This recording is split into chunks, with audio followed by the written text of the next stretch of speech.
Clear. Do you want me in landscape or portrait? Sorry, what did you ask? Like me in landscape or portrait? No, this frame is best. This is the best. Okay. Thank you so much, Okay. Paddy. Thank you so much. So firstly, thank you so much for sparing the time out and talking to us. Uh, Pleasure. great, great honor. Some few years back, I read your book, as a sports journalist and a sports writer, one day I dreamt of talking to you, and today that dream is coming true. So thank you so Okay. much. Uh, a, Awesome. Thank you. a, a small milestone achieved on a personal front. Awesome. Thank you very much. Thank you, Paddy. So one of the one of the things, like when people read about you on the internet, one of the first words that comes on the internet that is often used to describe you is mental conditioning. Now, to get into the topic of mental health, I would first like to start with very basic. How will you define mental conditioning in context of sports?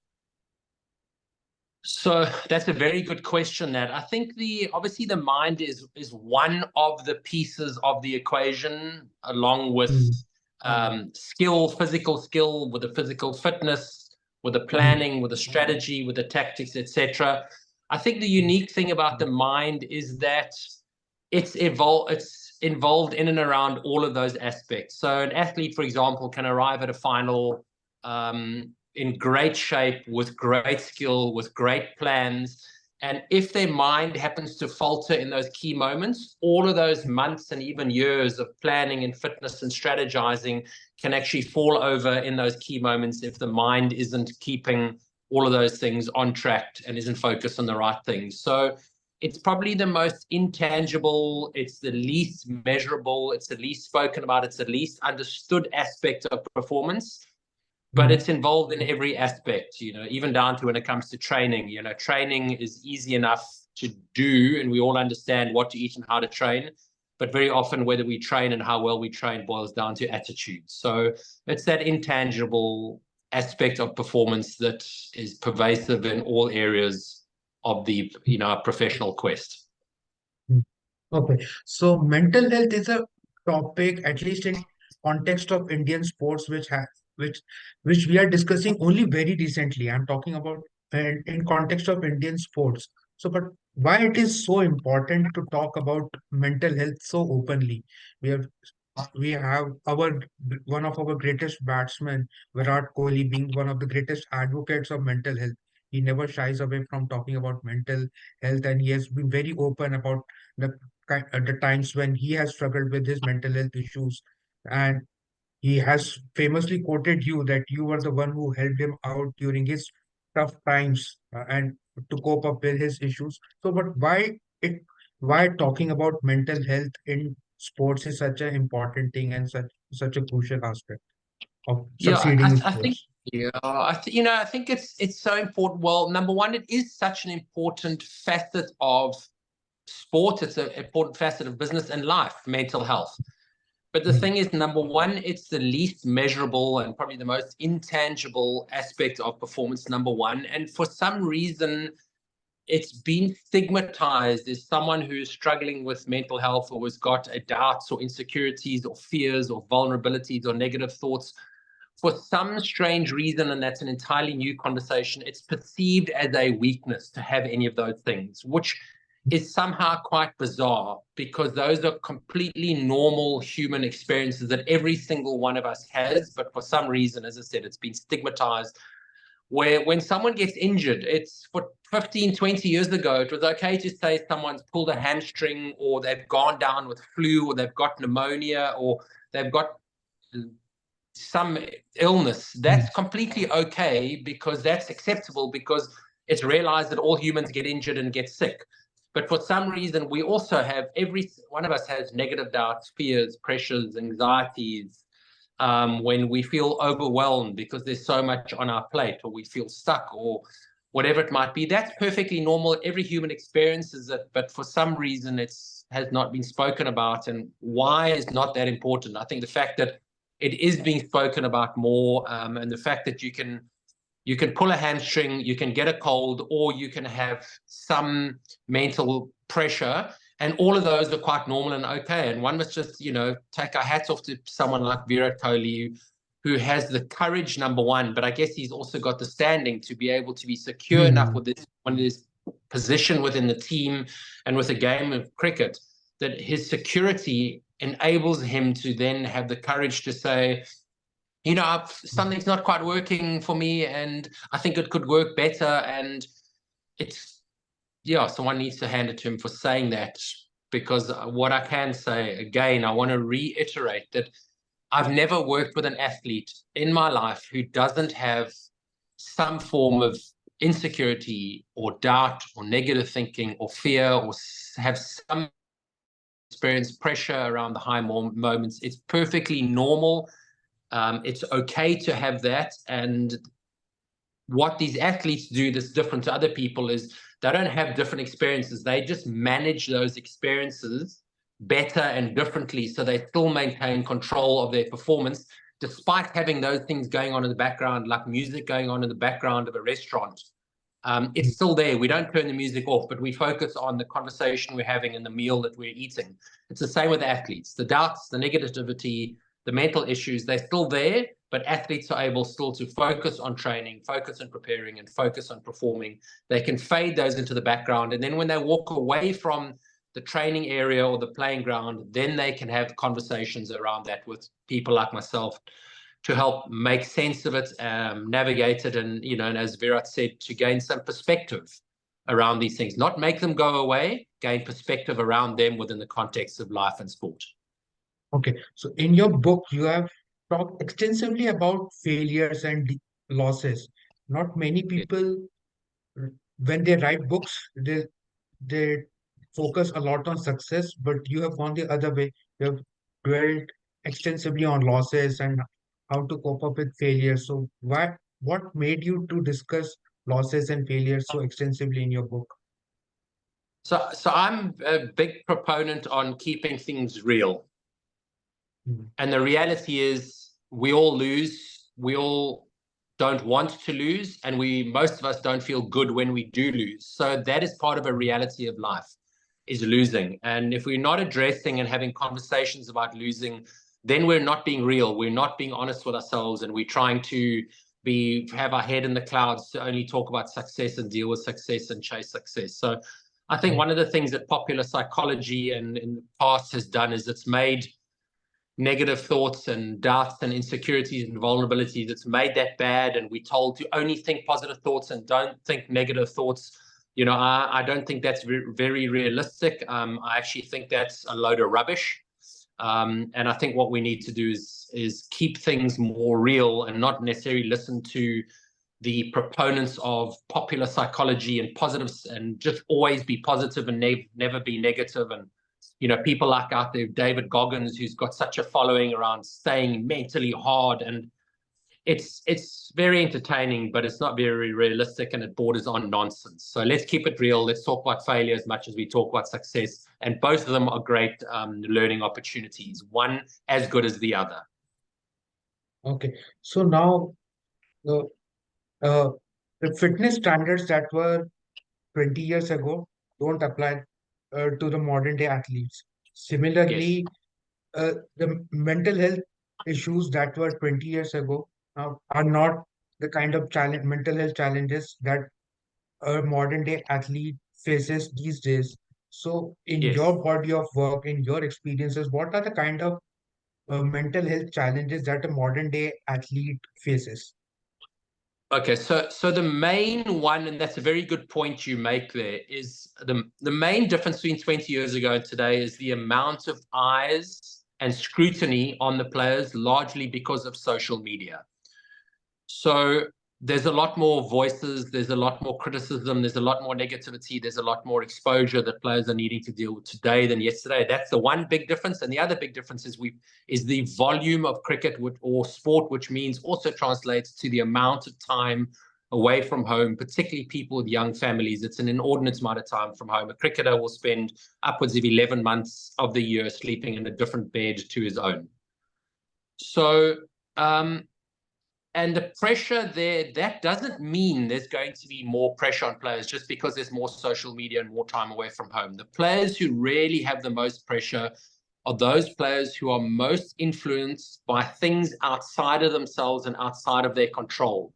People who choose to pay attention to media, social media, to criticism, pay attention to what other people say, pay too much attention to results, whether good or bad.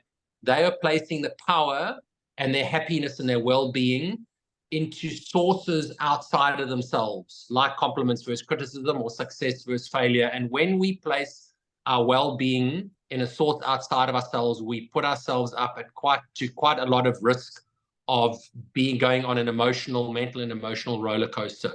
Compared to, it's even more important because of all the noise out there for today's athletes and actually people, and probably it even starts as teenagers, to start taking more control of the source of our well-being, the source of our happiness needs to move more internally onto our processes of, am I doing everything I can to learn, to grow, to experience what I'm experiencing? And the more we take control of that which is inside of our control and let go of those things that are outside of our control, the more we're able to navigate all of that noise that comes from the outside of us. So it's just an opportunity to grow as a human being even more with the amount of social media that's happening. Can you reclaim your source of power and your source of happiness and contentment from inside yourself? Because if you're searching for it from outside of yourself and social media and likes and acknowledgement and money and status and materialism, you're placing your source of happiness at risk. You're putting it at risk. Okay. So a large body of your work has been in India with Indian athletes.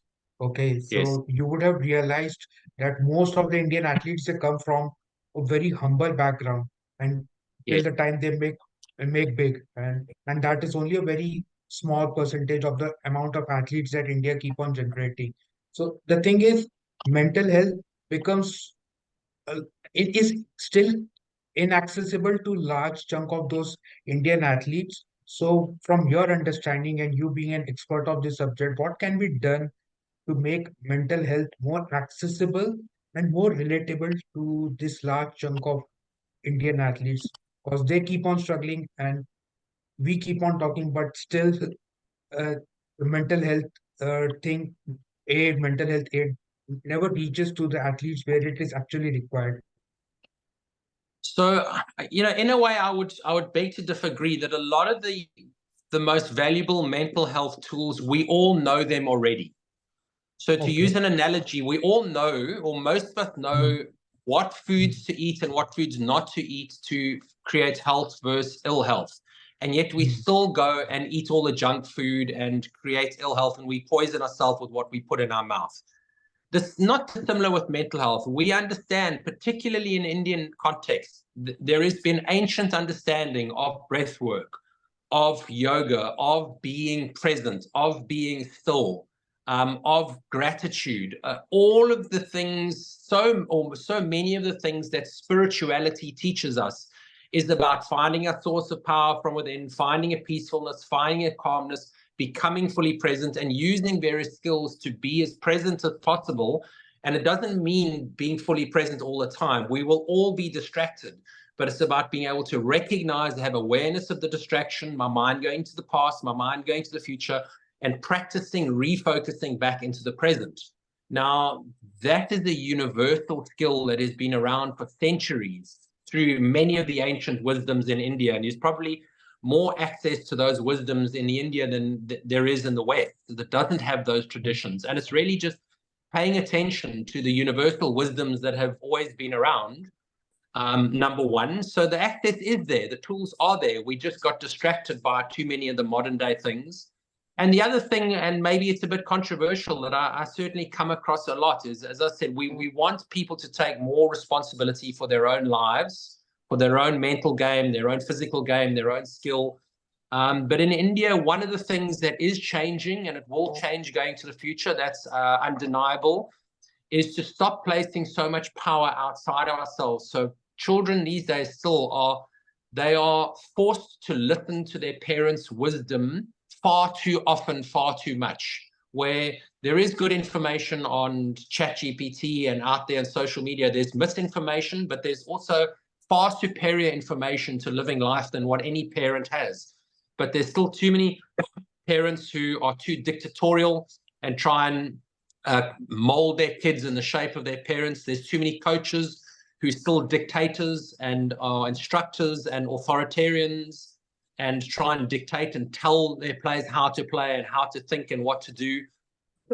Too many bosses in business are old school dictators who think they have all the answers. And what we need to start doing as a nation, not just in India, but we're talking about India now, is for parents to start empowering children, start handing over some decision making, for coaches to help athletes think for themselves and stop doing all the thinking for them.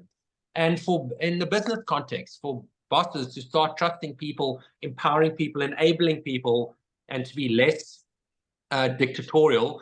And in that way, people will start taking more responsibility for their own thinking and their own lives. At the moment, too much of that power is taken or assumed by coaches, parents, and bosses. That's a global medium-term shift that is happening in India. I've noticed in the last 20 years, but it's probably not happening fast enough for the benefit of young kids coming through. Okay, so one of my favorite cricketers who currently is playing is Ben Stokes. Now it just amazes me the kind of horrible things that he has gone through on and off the field, and and now he's flourishing. And it take in his documentary as well. That documentary just gave me goosebumps when I watched his documentary. The way he explained, the way he talked about his mental health issues, and now he's at the top of his game, captaining England. From your interactions, could you give us a sneak peek into how mind of Ben Stokes works? It really, I just can't even think how how he has coped up with those issues and now become a champion cricketer that he is. Yeah, you see what's happened with Ben is not unfamiliar. This happened with a lot of other people. Is when you go through large life experiences, deaths in family, or real threats to your or people very close to you's health and lives, what it does, it puts cricket and winning in cricket in perspective. And you realize that it's not the most important thing in the world to score runs, to make a team, or to win games. There are things that are more important. And when you decrease the value of importance, or you don't place an over-importance on results, it frees you up to actually go and play the game. And the more freely you engage in the process of playing the game, the more chance the results will follow. So people who make cricket and winning and scoring hundreds or taking wickets their life, and if they place too much emphasis or too much importance or too much value, they end up overthinking, they end up putting pressure on themselves to succeed. They suffer the fear of failure, and that pressure to succeed, fear of failure, the overthinking, the overimportance they place on results, that is the thing that actually undermines their performance. So they make results in cricket their God, in a way. Whereas when you've suffered real loss, you realize that actually there are things that are way more important than winning or losing a cricket match. It doesn't mean you don't care. It just means you don't overcare, overthink, overemphasize results. And it's difficult in India because there's such a fanatical fan following that the pressure players get from fans, probably even more so sometimes from friends, because they speak to their friends and their friends definitely want them to win and definitely want them to do well. And there's a number of players that even get that same kind of pressure from within their own family, where their family makes winning and success so important that those players take that pressure onto themselves. They make winning their God and their life and their everything. And that pressure undermines their performance. So you don't have to go through really life-changing events like Ben Stokes did and deaths in the family to put results on a sports field in perspective. You can actually do the work to realize that cricket is just a game. I want to do well, but I don't need to do well. And that's a very, very important distinction. Want to do well and do your best, but as soon as there's a desperation or a need, that desperation undermines performance because it creates pressure, fear, nerves, and anxiety, and mental health issues. Very important. Okay. From an individual to a team, I'm talking about Australia. What makes Australia such great sporting nation, cricketing nation? How do they approach from a mental point of view? How do they approach their sports and their cricket that makes them such successful bunch of athletes and such successful team overall? Um, they are very, very good at pretending to be extremely confident. And they've done it so long and they pretend so well that they believe Okay. in their story, Okay. where Indians by nature aren't as, it's sort of to try and pretend and act so confidence in an Indian context sort of comes across as a bit of arrogance or inauthenticity, where Indians are more generally more gentle by nature. Yeah. But when for the Australians, they're much more brash and said pretend to be confident. And then every now and again, you get people who break the mold, like a Virat Kohli, who is outwardly confident. He is, in a way, he was sort of one of the early, and it was almost un-Indian, the kind of aggression that Yeah. Virat brought onto the field and in the face of the opponents. He brought that Australian type confidence and aggression, although Virat is real and founded. It's not a pretend toughness and pretend aggression. It's real, where I think a lot of the Australians, there's a couple of genuinely tough, confident, aggressive Australians, and that's the Australian way. So quite a few of them then go and follow that lead and they act like that when they don't actually have a genuine, aggressive, confident nature. They're just acting like their teammates. And sometimes it does instill some fear into opponents. But when you attack them hard, um, you find that the cracks start forming. As every team, they also have their cracks in their confidence and their outward bravado. It's some really fascinating insights. Okay, so you have worked closely with the Indian cricket team, and very recently you also worked with Indian men's hockey team as well. Did you find some changes in the nature in the team environment of the two teams, and for your and then if there were changes, did that affect your way of approaching the two sets of players as well? So, if I were to take um, the cricket team have been professional. There's been more money, more visibility, more popularity of the cricket team than in the hockey team. So there is a difference in that there's the cricket team plays under more scrutiny of the public eye than what the hockey team does. Um, Cricket is also more of an individual game, where hockey is very much a team game. You've got to run patterns of play, so the team element in hockey is greater. But I would say the mental approaches and requirements, whether it be cricket, hockey, or even individual sport like badminton, the individual mental requirements are the same. They just apply differently in those different sports. And again, I wouldn't talk about cricket and hockey in one voice, because even in cricket, same within hockey, you have players from the north, from the south, you have younger players, older players, you have some players who've got very good English, some who don't have much English, some players who've been brought up in under parents who've really empowered them to think for themselves, make their own decisions. And there's some players who are brought up where they're not allowed to do anything unless their parents give them full permission. So there's such a diversity of players within an Indian cricket team, within an Indian hockey team, that they all need to be dealt with in their own different and unique ways. There isn't one blanket approach that works for one team or one sport compared to the other. When it comes to the mind and emotions, humans are so different and so nuanced, that I guess the only thing that really, the most common thing between the two sports that I've needed to do is open my ears, pay attention, and shut my mouth for as much as possible to seek to understand and learn before I seek to understand, to be understood, or to teach. Okay, finally, Paddy, given a hypothetical situation, not a hypothetical situation, it is all pervasive, present everywhere. But if a young athlete who is struggling with his mental health issue is finding hard to express himself or herself, what would your advice be? Uh, the athletes who will be watching this interview, reading this interview, and they find it's not easy to talk about. As you said, Virat Kohli has reached to the status of Virat Kohli.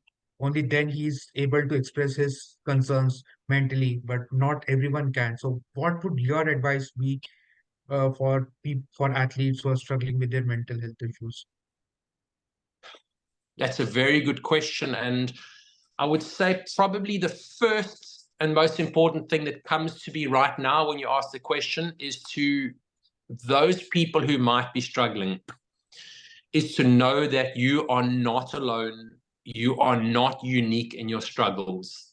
The reality is, I say it again, I've never worked with an athlete at the highest level of the game in 25 years of this work who has not struggled with doubts, with insecurities, with vulnerabilities, with negative thoughts, with being scared of the unknown. When they get injured and they don't know, am I going to come back? Will I come back? Will my place still be there? Will I still be able to perform? Will I be valuable? Will I still be able to earn money? Every single human being goes through mental, physical difficulties in life. And that in itself is not a problem. It's normal and it's okay. There's nothing wrong with you. You're just going through a difficult time, just like in your health-wise. Every human will get sick. It doesn't mean that you're broken or faulty. It just means for now, I am unwell. And if I manage myself okay, I will get better. Even if I don't manage myself okay, I will probably still get better. And it's not dissimilar with the mental side. So the first protocol is to know it's normal, know it's okay. And if I can, maybe one of my favorite quotes is that life is difficult. And when you fully accept that life is difficult, it is no longer difficult. Okay, The I will have difficulty to becomes say normal. this in my mind twice or thrice to maybe realize what this quote is all about. Yeah. Something really. So thank you, Paddy. Thank you so much for your deep insights. Uh, so much of information is packed in this. It will take some time to process and finally realize the kind of wisdom that I have got today. So thank you so much for sparing the time out with for us and enlightening us with your wisdom. Thank you so much. All the best for your Awesome. future. Thank you so much. Thanks. So Thanks for inviting me into this conversation. I really appreciate yeah, it. bye. Have a great day. Okay. You too. Bye-bye then. Thank you, Bye. Prabhat. Thank you, Paddy. Pleasure. Lovely talking to you.